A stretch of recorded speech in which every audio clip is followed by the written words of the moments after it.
공정이나 법규 10%에 대한 게 이제 공정에서는 뭐 측정 원리 같은 애들 어이없지만 측정 원리를 작성하시오라는 측정 원리 같은 게 많이 나오고요. 내지는 그 기체 크로마토에서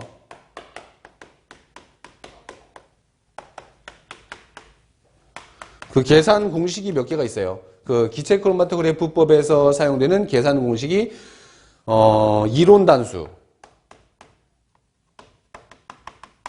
내지는 HTP 내지는 분리도 또는 분리계수 뭐 그런 것들이 계산 문제로 좀 나오고 아니면 뭐 자외선 가시선 분광법의 계산 뭐 흡광도 그 램버트 비어 법칙 같은 애들 같이 나오죠. 이런 것들이 좀 꽤나 출제가 되고 있어요. 아니면 뭐 비산먼지의 농도 계산 농도 계산이나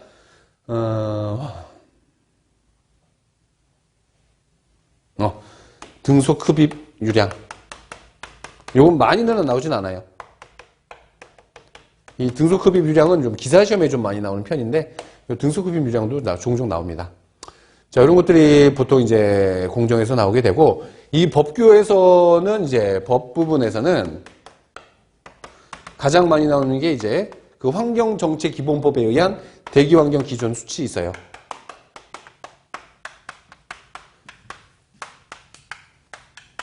그 1차 재수업을 들었던 분들은 그 대기환경 기준 8가지라고 해서 뭐 5, 1, 미미, 나쁜, 아이 8개가 있었어요.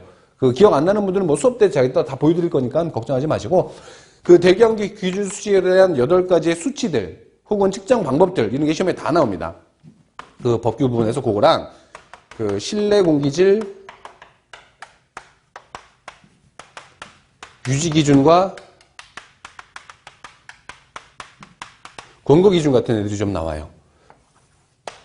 뭐 나머지는 다른 건 거의 안 나온다고 보면 되는데 요 2개가 워낙 볼 게 많아지다 보니까 얘네들 좀 보시면 좋아요.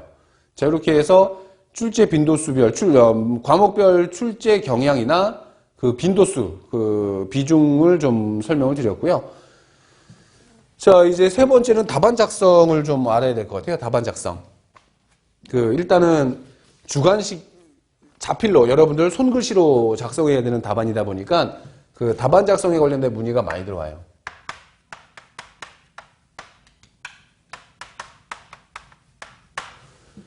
그 답안 작성 관련해서는 일단 첫 번째 흑색 단일펜만 사용.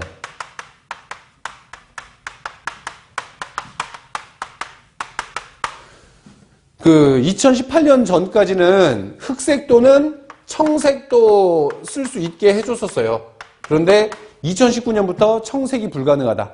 청색도 불가능하고 그 흑색의 단일펜으로만 사용이 되어 있고 펜이 바뀌어도 안 돼요. 펜이 바뀌어도 안 됨. 그래서 그 괜히 펜 하나로 쓰다가 갑자기 펜이 죽을 일은 별로 없는데 그 제가 예전에 고사장 갔을 때 그런 적이 있었거든요. 그 펜이 안 나와서 다른 펜으로 바꿔서 작성했다가 그 답안 제출했더니 여기랑 여기랑 왜 펜 글씨가 달라요? 물어봐요. 그래서 이 펜이 나오다가 안 나와서 이걸로 바꿔 썼습니다. 그랬더니 답안지를 교체해 줍니다. 다시 쓰세요. 그 처음부터 끝까지 다시 다 써야 돼요. 그러면 그 시간 부족하면 못 쓰는 거야. 하기 때문에 만약에 펜이 바뀌어도 안 되는 거기 때문에 흑색 단일펜으로만 사용하되 그 여유분이 있으면 똑같이 생긴 펜, 똑같은 굵기와 그 뭐 0.7을 썼으면 0.7로 이렇게 해서 그 똑같은 펜으로만 2개를 준비하는 게 좋아요. 만약에 그럴 일은 많이 없죠, 근데. 자, 그렇게 단일펜으로만 사용한다라는 거 아시면 되겠고, 자, 그리고 풀이 과정 및 답안 작성, 답안 표시할 때 그 아무런 조건이 없으면 풀이 과정은 소수 4자리까지 그리고 최종 답안은 소수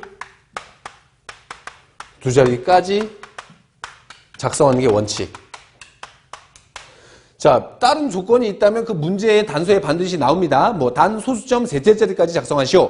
단 뭐, 정수로 표시하시오. 이런 문제가 반드시 나오기 때문에 그런 조건은 그 해당 문제의 조건대로 따라가야 되는데 아무런 조건이 없으면 모든 풀이 과정은 소수 네 자리까지입니다. 그래서 여기서 질문이 그러면 다섯째 자리에서 반올림 할까요? 말까요? 라고 물어보는데 다섯째 자리에서 반올림 하는 게 맞아요. 반올림 하여 네 자리까지. 다섯째 자리에서 반올림해서 네 자리까지 표기하는 게 원칙입니다. 근데 제가 이제 계산하는 과정, 그 제 교재에 있는 계산 과정은 네 자리를 끊는 문제가 종종 있어요. 근데 이왕이면 다섯째 자리로 맞춰서 푸는 게 맞습니다. 그렇게 좀 미리 좀 말씀을 드리고요. 요거 질문이 워낙 많이 들어와서. 그리고 최종 정답은 소수 두 자리까지 작성해야 되는 거라고 꼭 알고 계시고요. 만약에 뭐 소수 두 자리까지가 뭐 0.00125 뭐 이런 식으로 나왔다 답이. 그러면 소수 두 자리까지 작성하면 0은 0이냐 그러면? 0 하면 안 되죠. 그래서 이렇게 소수점 자릿수가 꽤나 나온 경우는 1.25 곱하기 10의 마이너스 3승으로 적는 게 맞죠. 그 소수점 자릿수가 좀 길어질 땐 10의 지수 형태로 작성하시는 게 맞고요. 그리고 또 하나 단위 기재 필수. 뭐 문제는 이래요. 그 문제의 단위가 제시된 경우는 표시하지 않아도 된다.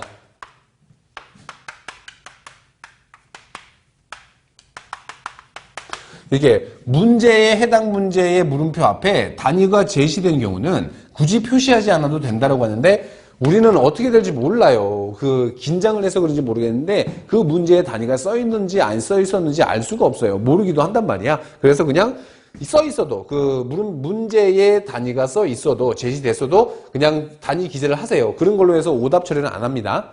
그렇게 알고 계시면 되고요. 그리고 이제 세 번째 그 오타 발생 시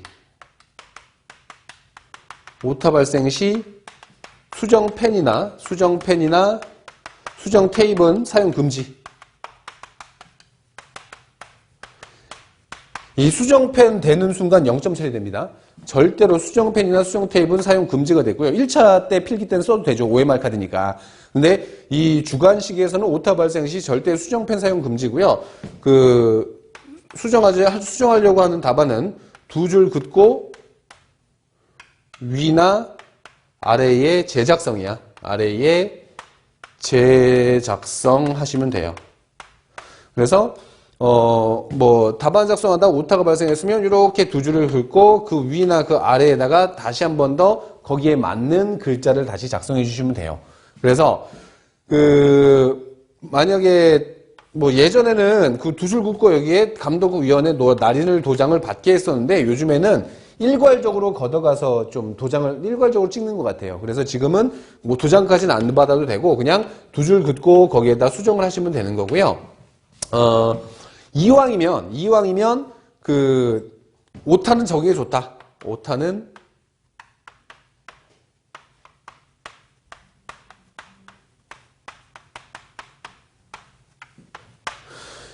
뭐 오타가 많다고 해서 그 점수에 지장이 있다는 건 절대 아니에요. 그 채점 기준에 그런 게 절대 없습니다. 그런데 그 오타가 너무 많아져서 답안지가 지저분해지죠.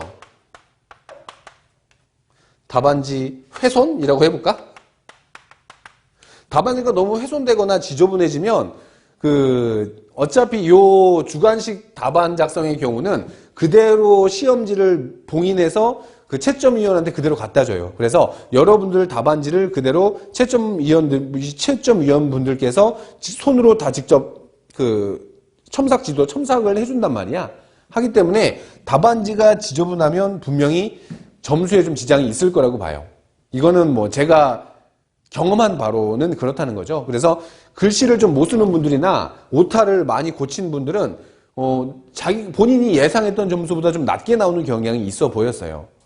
그래서 저도 예전에 그 환경기능사 채점 감독을 좀 했던 시절이 있었는데 그 기능사 채점할 때도 일단 제가 그 숫자나 글자를 판독하기 힘들면 그건 0점 처리하거든요. 일단은 채점 하는 분들이 내가 이게 2자인지 3자인지 구분이 안 돼. 그럼 이건 오답 처리해도 할 말이 없는 거예요. 분명히 거기에 다 기재를 하거든. 이 숫자 판독이 불가하여 오답 처리함. 이렇게 왜 얘를 이만큼을 점수를 줬고 이만큼의 감점을 했고 얘를 왜 오답 처리했는지의 이유가 다 적혀 있어요. 하기 때문에 반박 불가라는 거죠. 그래서 좀 글씨가 좀 악필인 분들은 좀 글씨 연습 좀 하면 좋아요. 하면 좋고 오타는 좀 적은 게 좋다. 좀 깔끔한 답안지가 좀 더 배점을 좀 잘 받는 느낌이었어요. 그냥 이거는 뇌피셜, 제 피셜인데 정해진 건 아니지만 그래도 지금까지 제가 10년 넘게 강의를 해봤으면 요런 건 좀 왜 요 정도까지 점수가 좋지? 이 친구 다 풀었던 점수인데 라는 분들이 계셨거든요. 그래서 이왕이면 좀 글씨를 또박또박 잘 써주시고 오타는 발생하지 않도록 하는 게 좋을 것 같아요. 자, 요 정도가 답안 작성 방법이라고 보시면 되겠습니다. 시험지를 받아보시면 보통 이제 시험지가 이렇게 있을 때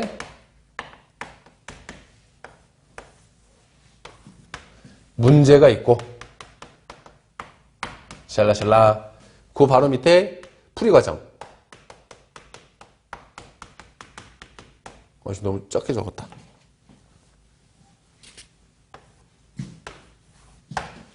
있고 답 이렇게 써 있어요. 이 풀이 과정의 과정을 적으시고 답을 쓰고 단위까지 써라라고 말씀드렸고 여기 이렇게 공란이 나와요. 여기가 여백이라고 해서 여기다가 풀이 과정을 여기에 쓰시오. 풀이 과정이나 계산 과정 등을 여기에 작성하시면 됩니다라는 여백이 좀 있어요. 그래서 이 문제 하나의 과정의 답까지 다 써야 되기 때문에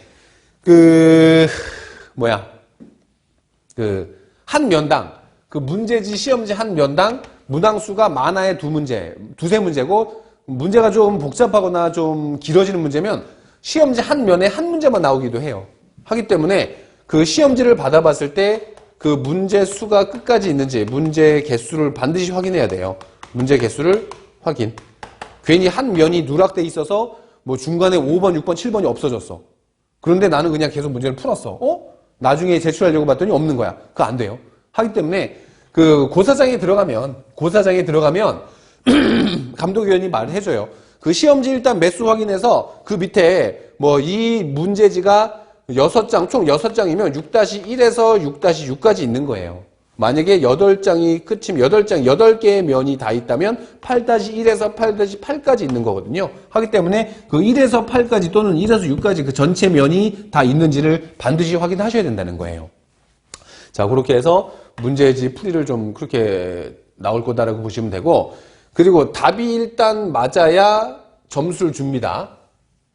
만약에 풀이 과정은 아무리 잘해도 계산 과정에서 뭔가 실수로 인해 답이 좀 틀렸다. 답이 좀 틀려버리면 아예 얘는 오답 처리가 돼요. 일단은 답이 맞아야 돼. 일단 답이 맞아야 되고 그 다음에 풀이 과정을 보고 풀이 과정도 적법한지 확인한 다음에 점수를 배점해 주기 때문에 반드시 답이 틀리면 풀이 과정도 보지도 않는다. 근데 만약에 답이 0.12인데 0.13이 나오거나 이런 식으로 요 정도의 차이는 전혀 문제 없어요. 이건 거의 맞다라고 보는 거죠. 어떠한 계산 문제를 풀이할 때 A 방식이 있고 B 방식이 있고 여러 가지 계산 공식에 의해서 접근 방식에 의해서 답을 도출해내는 방법이 다 있기 때문에 굳이 하나의 답으로만 보는 게 아니라 약간의 차이는 감안해줘요. 그런데 전혀 생뚱맞게 0.7이 나온다든지 이런 건 말이 안 되지. 0.12가 답인데 0.7이 나올 리는 없거든요. 하기 때문에 거기에 비슷한 건 전부 다 답으로 인정해 주는데 너무 차이가 많이 나는 건 답이 안 된다는 거예요. 인정이 안 된다. 그래서 그런 것들 좀 참고해 주시면 되겠고 그리고 시험 시간 답안 작성 시험 시간은 기사가 3시간이고요. 3시간이고 산업기사는 2시간 반.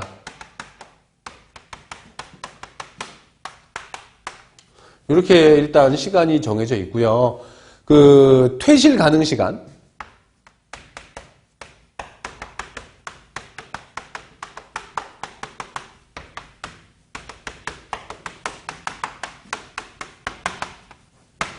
퇴실 가능 시간은 시험 시간의 2분의 1 절반 이상 경과 후에 퇴실할 수 있어요. 내가 아무리 빨리 풀어도 그 3시간의 절반이니까 1시간 반이겠죠?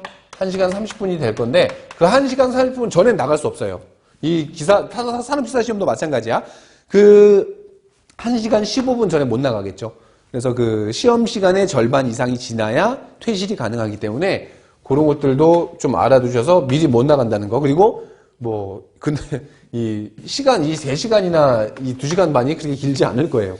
문제가 워낙 주관식 위주로 나오다 보니까 그 길지 않을 것이고 뭐 공부가 좀 부족해서 풀 게 없으면 시간이 많이 남겠죠. 그거는 이제 공부하신 분들마다 좀 다를 거다라고 보시면 되겠고요.